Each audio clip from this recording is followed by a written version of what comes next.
আরে, এখানে চায়ের দোকানদার বুড়ো আছে। হ্যাঁ, এখান থেকে যদি আমি চা খেয়ে কেটে পড়ি তাহলে বুড়ো ধরতেও পারবে না আমাকে। যাই যাই, বেশি দেরি না করে বুড়োর কাছে যাই। কি গো কাকা, এক কাপ চা হবে নাকি? হবে বই কি? আপনি একটু অপেক্ষা করুন, আমি চা আপনাকে দিচ্ছি। এক কাপ চা দিও তো কাকা, খেয়ে আমাকে একটা কাজে বেরোতে হবে। তা কোথায় চললি তুই? এই যে কাকা, অবিনাশ বাবুর একটা বিশেষ কাজে আমাকে যেতে হবে। এই ব্যাগটা একজনকার কাছে পৌঁছে দিতে হবে। যাক, শেষমেশ অবিনাশ বাবু তোকে দিয়ে একটা কিছু কাজ দিল, তাই তো? হ্যাঁ কাকা, অবিনাশ বাবু যদি কাজটা না দিত তাহলে আমি আজকে ঘর ঢুকতে পারতাম না। এমন পরিস্থিতি হয়ে গেছিল গো। কি বলছিস কি? বউ নিশ্চয়ই ঝগড়া করছে ঘরে, তাই না? তাহলে আর বলছি কি, সে বিরাট ঝগড়া। সকাল থেকে উঠেই আমাকে কথা শোনাতে শুরু করে, রাত্রিবেলা হলে কথা শেষ করে।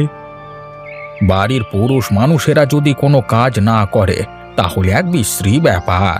কেউ আহা বাছা করবে না রে। আরে আরে, আমার চায়ের দাম না দিয়ে এই লোকটা পালিয়ে গেল। আরে, আমার টাকার ব্যাগটা নিয়ে পালিয়ে গেল। কিন্তু লোকটাকে জানি না তো, এই মাত্র লোকটা কোথা থেকে এলো কে জানে। এবার কি হবে?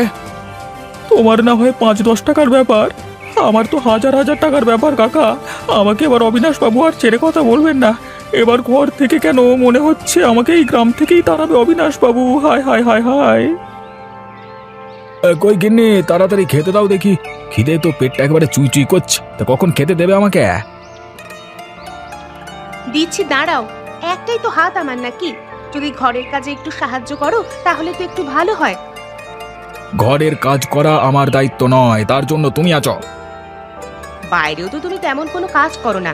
সকালে উঠে হরিপদ কাকার কাছে চা খেয়ে তারপর ঘরে এসে বসে বসে জ্ঞান দাও। তুমি কি বললে? আমি জ্ঞান দিই? শোনো গিন্নি, আমার মাসির ছেলের বাড়িতে। এই যে শুরু করে দিলে, এটাই হচ্ছে তোমার জ্ঞান দেওয়া। তুমিও ওদের মতো হয়ে গেছো জানো তো। ওই যেমন হরিপদ কাকা মাঝে মাঝে আমাকে বলে ওঠে, তুমিও দেখছি আজকাল সেরকমই বলতে শুরু করেছো। ভালো তো, সেরকম হয়ে যাওয়াই ভালো। অন্তত মুখের ওপর সত্যিটা তো বলতে পারবো। ওই জন্যই পাড়ার লোকেরা আমাকে বলে তোমার স্বামীকে সামলাও। আমি আর কি সামলাবো, আমার স্বামী বেঁকে বসে আছে। ঠিক আছে, আমি চললাম তাহলে। তুমি তাহলে বসো, আমাকে খেতে দিতে হবে না। আমি আজকে সারাক্ষণ না খেয়ে থাকবো। এই শোনো, বেশি গরম দেখিও না। বাবু গো, এইদিকে যে ভীষণ বড় একটা সর্বনাশ হয়ে গেল বাবু। এবার আমাদের কি হবে বাবু? বিরাট এক সর্বনাশ হয়ে গেল। আরে কি হলো রতন, তুই এর মধ্যেই ফিরে চলে এলি যে? আর তুই কাঁদছিস কেন? বাবু, আমি হরিপদ কাকার দোকানে বসে চা খাচ্ছিলাম, এমন সময় একটা চোর এসে আমার পাশ থেকে টাকার ব্যাগটা চুরি করে নিয়ে চলে গেছে বাবু। এখন আমি কি করব? একটা কাজও কি তোদের দিয়ে ভালোভাবে হবে না? 20,000 টাকা ছিল ওই ব্যাগের মধ্যে। এখন সেই টাকাগুলোকে আমি কিভাবে ফিরে পাবো? আমাকে মাফ করে দেবেন বাবু, আমি জেনে শুনেই ভুল কাজ করিনি।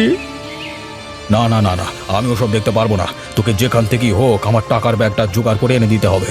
না হলে কিন্তু তোর খবর আছে, বলে দিলাম তোকে। তোর বউ ঘর থেকে বার করেছে, আমি সারা জীবনের মতো এই গ্রাম থেকে বের করে দেবো হতভাগা। বাবু, আমি কি করব? আমার যে কোনো উপায় নেই বাবু। ওই লোকটা যে কোথায় থাকে আমি কিছুই জানি না। অনেকক্ষণ খুঁজছিলাম আমি, কিন্তু লোকটাকে কোথাও পেলাম না। চোখের নিমেষে যে কোথায় পালিয়ে গেল। তুই এখন আমার চোখের সামনে থেকে চলে যা। আমি তোকে একদিন সময় দিলাম, টাকাটা যেখান থেকে পারিস খুঁজে আন। আরে সাবাস, এই ব্যাগের ভেতরে দেখছি অনেক টাকা আছে।